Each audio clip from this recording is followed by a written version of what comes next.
tinatanong ko rin nasaan nga ba ang Diyos sa aking sitwasyon, sa aming sitwasyon. Dala ng kahirapan, 10 taong gulang pa lamang si Lynn ay nagtrabaho na bilang helper sa isang Chinese store. Kasabay nito ay nagbebenta rin siya ng candies at kakanin. But somehow, no one complained because parang nakalakha namin na everybody has to pitch in, everybody has to help. Sa gitna ng kahirapan, sinikap pa rin ni Lynn na itaguyod ng mabuti ang kanyang pag-aaral upang pagdating ng takdang panahon ay makaahon sa kahirapan.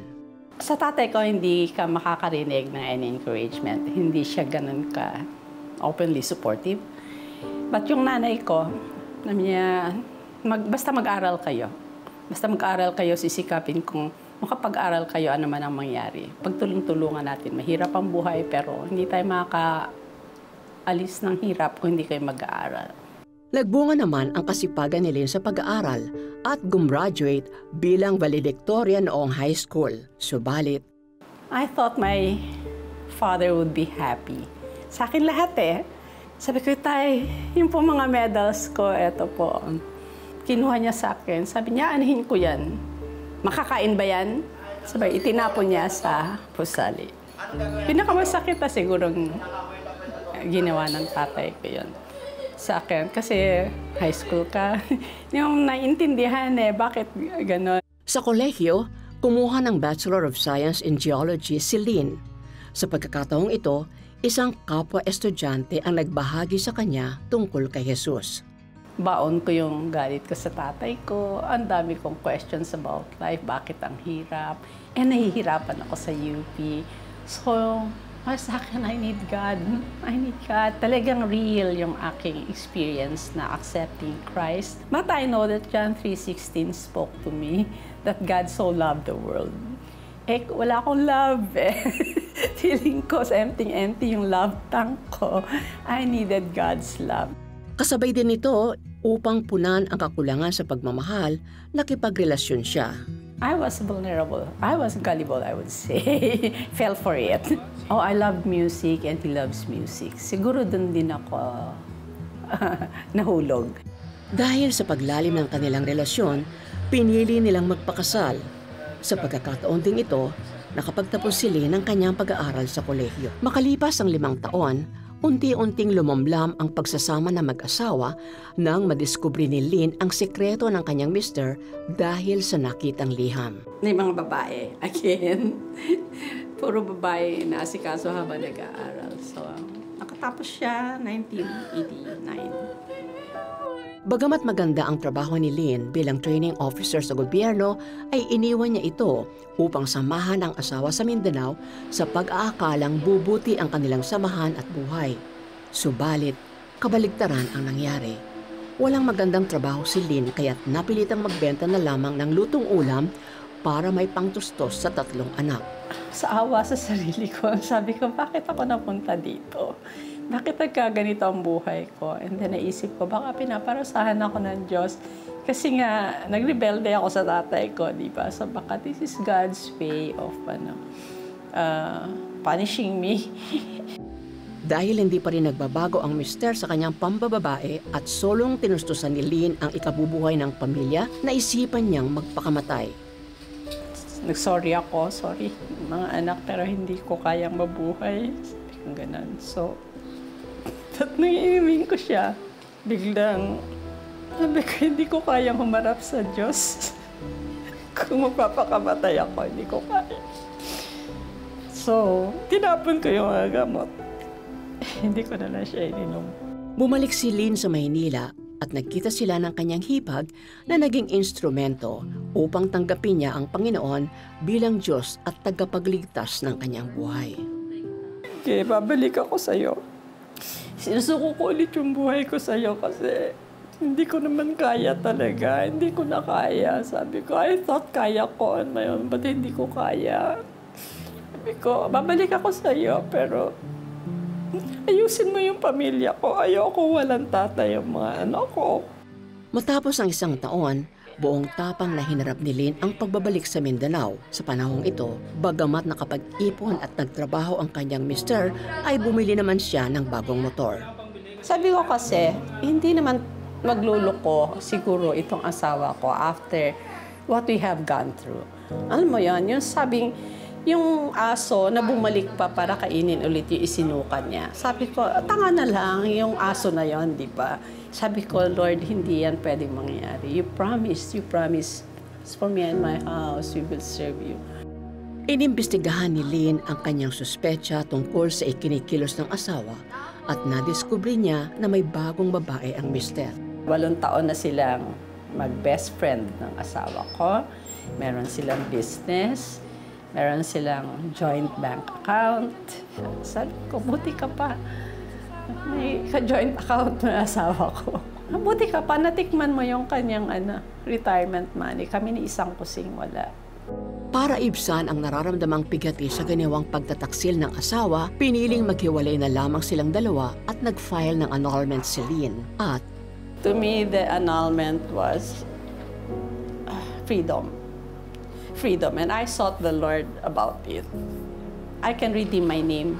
I can redeem my person. Parang ang tagal kong binaboy din yung sarili ko because I remained in that kind of relationship. paano haharapin ni Lynn ang pagiging single parent sa 4 na anak? Matitigil na kaya ang kanyang mga suliranin? Tungayan natin ang kabuuan ng kanyang kwento sa linggong ito. Dobleng kayod ka, nagampanan yung role ng tatay at role ng nanay at the same time. Ang hirap nun. Buong pusong niyakap ni Lynn ang pagiging single parent para itaguyod ang pamilya. Hindi ako nagsisi ever na nakipaghiwalay ako eh. But I was so afraid, anong pwedeng mangyari sa mga anak ko. Wala din silang role model. Remember, ang takot ko is walang role model. Akong nilakihan ng maayos na tatay. Wala ding role model na maayos yung mga anak ko. Lumipas ang ilang taon, panibagong pagsubok ang kinaharap ni Lynn sa anak na si Kevin. Mga 2013 pa lang, na-notice ko na naglilimp siya. So I said, ba't ka naglilimp, anak? So sabi ng doktor, nagtataka siya. Bakit nangyayari yun kay Kevin? Because Kevin is not even athletic and is still young. And hindi naman siya na-aksidente. Nag-undergo ng hip replacement si Kevin. Subalit sa halip na bumuti ang kanyang kalagayan, ay lalo siyang nagkasakit. Sa pagkakataon ding yon, nakumpirma na may lupus si Kevin. And by that time, ang inaatake na ng lupus, hindi lang yung kanyang femoral leg, but yung kanyang lungs at saka yung kanyang brain. Nagkomatos si Kevin dahil sa kanyang kondisyon. Isang dasal ang nasambit ni Lynn sa Diyos. Naglulupasay ako sa Diyos time na yun sa hospital. Kada pa ako prostrate, sabi ko kay Lord, hindi ko bibigay sa'yo anak ko. Sa'yo man o kay Satanas, hindi ko yan ibibigay. Sabi ko, buhayin mo anak ko, buhayin mo anak ko. 3 araw akong lumadapa sa Diyos na buhayin niya anak ko. On the 3rd day, pinakinggan naman ng Diyos. Humingi ng tubig si Kevin. Nabuhay siya. Sa pagkakataong ding iyon, tinanggap ni Kevin si Jesus sa kanyang buhay sa tulong ng isang pastor. Kinausap niya yung anak ko. Sabi niya, Kevin, would you like to receive the Lord into your heart? Introduce the gospel to him. Tinanggap ni Kevin ang Diyos. Nagbalik loob ang anak ko. Gumaling siya, nakalabas kami ng hospital. Nagbalik loob ang anak ko sa Diyos. Nag-start magbasa ng Bible sama-sama sa aming Bible study. Makalipas ang ilang taon, sa pag-aakalang tapos na ang health problem ni Kevin, nanumbalik muli ang kondisyong lupus sa kanyang katawan. And then nag-flare and then silent na naman. Ganon yung lupus. And then iba-ibang organs ang tinatamaan niya each time. Hindi the same organ.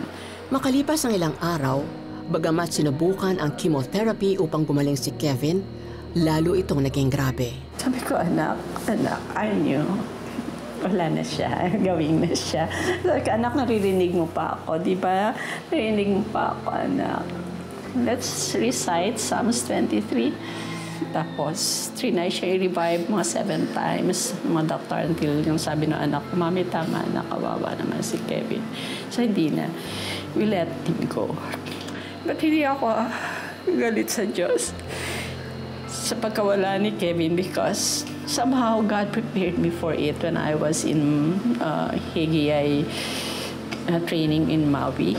A willful surrender to God na eto na yung anak ko, Lord. Binabalik ko po siya sa inyo. And I was happy because I knew he was really just sleeping. It was a very peaceful kind of death. Ang pagpanaw ni Kevin ay naging instrumento upang makilala ng pamilya ang Panginoong Hesus. Puring-puri ko ang Diyos pagkamatay ni Kevin. Dahil ang dami niyang souls na nawin kay Christ because kinukwento kasi ng mga nakakakilala kay Kevin yung testimony ng life niya. Sa harap ng kapayapaang nadama sa pagkamatay ni Kevin, wala sa hinagap ni Lynn na may bagong hamon siyang haharapin. Abangan yan sa pagpapatuloy ng kanyang kwento sa linggong ito. Matapos ang 2 taon na pagkamatay ni Kevin, muling naharap sa matinding hamon si Lynn. May sakit pa lang si Kevin, nakakapako na siya. May bukol. Lumalaki siya. I knew na I needed to see a doctor and alamin ko kung ano yung bukol na yon. Nang magpa-check up si Lynn, nalaman niya ang tunay niyang kalagayan. And then lumabas nga yung result, stage 2B. So, in-explain sa akin ng doctor ano yung mga options ko. Kung stage 2B, bakit siya stage 2B? Bakit kailangan na agapan? Because it's yung isang yung HER2 niyo is an aggressive kind of cancer. Sabi ko, ayoko ng chemo, doc. Because of my experience with Kevin. I thought lahat ng chemo ay ganon. I mean, isa lang sa akin. Sinabang chemo, isa lang yan sa akin, nakakamatay. Nakaka-paralyze and then nakakamatay eventually. Sa grasya ng Diyos, buong tapang na hinarap ni Lynn ang kanyang kondisyon. And nung diniagnose akong cancer, may peace din sa heart ko. Because I have given it over to the Lord ahead of time. I mean, I have turned myself over to you na bahala ka na. Hindi ako natatakot. Hindi ako natatakot akunin mo ako. Ang feel ko lang is, Lord, kung hindi pa yung mga anak ko nakakakilala sa'yo, ayoko silang iwan. Upang masugpo ang paglala ng kondisyon ni Lynn, ay sumailalim siya sa isang radical mastectomy. Matapos ang nasabing operasyon, nirekomenda ng doktor na mag-integrative medicine si Lynn upang sabayan ang pag-recover niya sa kanyang kondisyon. So included doon yung keeping a healthy lifestyle, sleeping well, and dodging the stressors. So medyo alalay na ako noon sa alaga ko na yung sarili ko. Mas conscious na ako na, wala na si Kevin, I still have my 3 children. They still need me, so ayoko pang magpaalam. Sa pagiging aktibo at disiplinado ni Lynn sa kanyang kalusugan, answered prayer ang kanyang natanggap. So for 5 years, I was in remission hanggang noong 2021. Freedom in the sense na every time papa-check up, sabi ng doctor, walang tumor marker. Your tumor markers are good. Okay, wala akong nakakapa na bagong growth. Big C, cancer is not the big C. Big C is Christ. Tapos na kaya ang kalbaryo sa buhay ni Lynn? Malalaman natin yan sa pagpapatuloy ng kanyang kwento sa linggong ito. New Year, New Beginnings. Yan ang excitement ng pamilya Monsanto. So what we were looking forward to was more travels to other places na hindi pa namin napuntahan as a family. Yun. In fact, on the way to Tagaytay, yun yung pinag-uusapan namin, saan tayo next na okay, saan naman. Masayang nagdiriwang ang buong pamilya ng New Year's Eve. Makalipas ang ilang oras, nagpaalam si Jed na kukunin na ang kanilang sasakyan sa parking area. Subalit, Nainip kami, but ang tagal naman ni Kuya Jed. The parking lot was just across. I can still see the parking lot from where we were standing. And tinitingnan ko, parang hindi pa lumabas yung car. Sabi ko, bakit pa? Madilim pa rin. Wala akong nakikitang ilaw. Baka naman na-miss ko yung paglabas ni Kuya Jed, sabi ko. sinubukang tawagan ng bunsong anak ni Lynn si Jed. Sabi niya, hindi pinipick up ni Kuya Jed yung phone na. Sabi niya gano'n. Sabi ka, anak, kasi nag-traffic na. Baka nagko-concentrate siya sa driving. So we saw that the traffic was getting heavier and heavier. And then mamaya, meron ng ambulansya. Naririnig namin. No premonition whatsoever na something is not right. Tinawagan ni Abe for the last time, yung number, 7th time, I think, yung number ni Kuya Jed. Then, narinig ko, ay, Ay, sino po kayo? Bakit po nasa inyo yung cellphone ng kuya ko? Doon pa lang ako nagkaktob na yung na-accident dun sa unahan. Must be Kuya Jed. Tumakbo na ako. Hindi ko na pinakinggan ko ano yung usapan nila ng pulis. Nagimbal si Lynn nang makita ang kinahinatnan ni Jed dahil sa aksidente. Sabi ko, so yung brains ni Kuya Jed, yung akala ko may worms. Brains pala ni Kuya Jed yun. So, which means, kahit hindi siya dineclare na DOA kaagad, dead na siya doon pala sa ano kasi wala na yung brains niya by the time sinakay siya sa ambulansya. Sabi ko, hindi kita naiintindihan, Lord. Pero I surrender to your will. Binabalik ko ang aking anak ko sa iyo. Tanggapin mo kasi alam kong naging makabuluhan yung buhay niya. Alam kong napakabuti mo siyang anak. At alam ko sa iyo siya pupunta. Salamat dun sa 38 years na ipinahiram mo siya sa akin. Sinasali ko siya sa iyo. Ang daming tanong sa isip ko pero papasalamat ako at pinupuri pa rin kita. Binabalik ko siya sa iyo. Bagamat ipinaglaban ng pamilya ang hustisya ay hindi ito nakamit. Pang-apat na beses na kami talo. Galit na ako sa Diyos. Sabi ko, bakit hindi mo kami binigyan ng justice? Nasaan ka? Bakit nakapikit ka lang? Hindi ba kitang-kita mo yun eh. I mean, even if the judges denied it, walang evidence at wala na. Nakita mo yun, Lord. You could have, di ba, konsyensya ng mga tao yan. Dapat, mo sila, bigyan mo ng justice yung anak ko. Isang paraan na lamang ang naisip ni Lynn. Makamit ko lang yung justice. Siya ni Kuya Jet, parang hindi ko kayang mamatay na hindi ko nabigyan ng justice si Kuya Jet.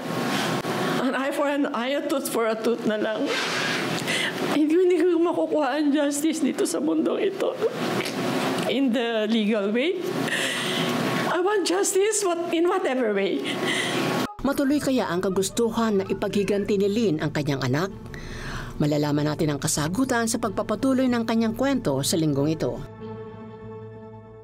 Taong 2021, naalala ni Lynn kung gaano naging malaking tulong ang buhay ni Jed sa kanyang kapwa kung kaya't hindi niya tinuloy ang paghihiganti. Vindication enough yan. So sabi ko, thank you, Lord. I still have questions, but again, diba, I submit to your divine will and I submit it to your kind of justice.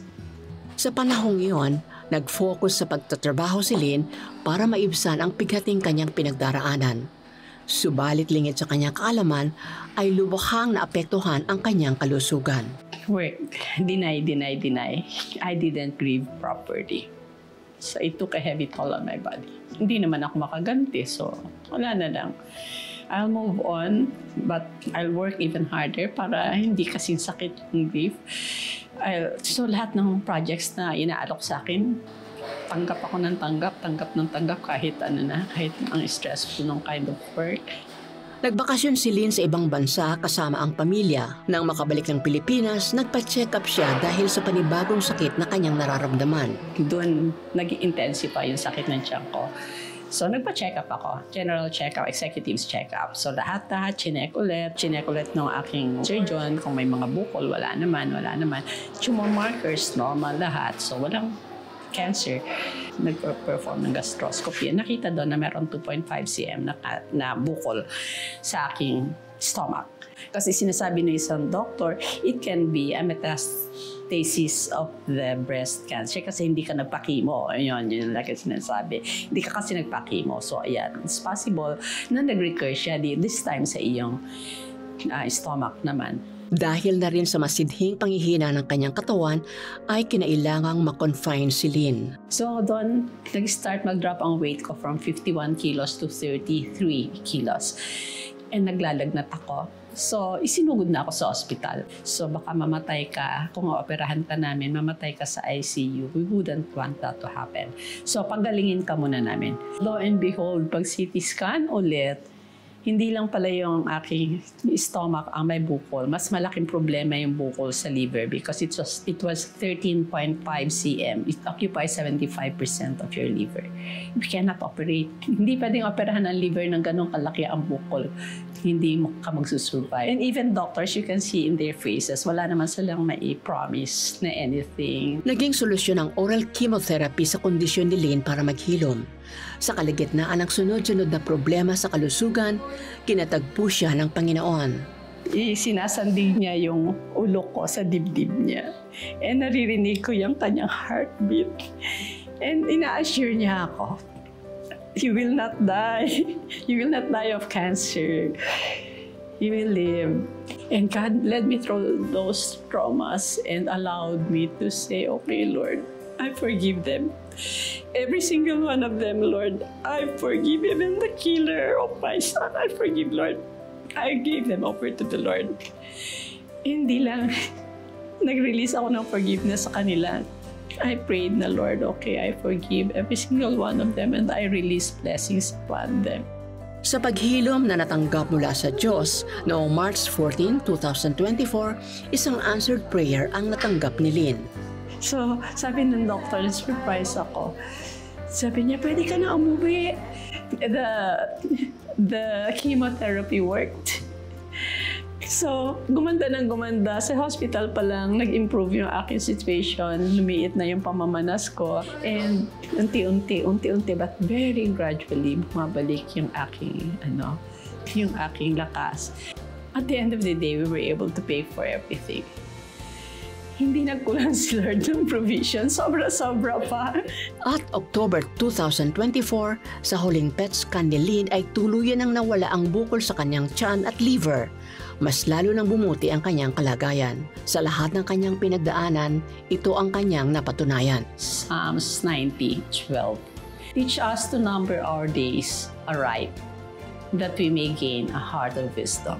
I'm most thankful to God na nakilala ko siya, na He knows me and I know Him, because there's nothing else in the world that can compare with knowing who God is. I can really say na I have the joy of the Lord because I know who my God is.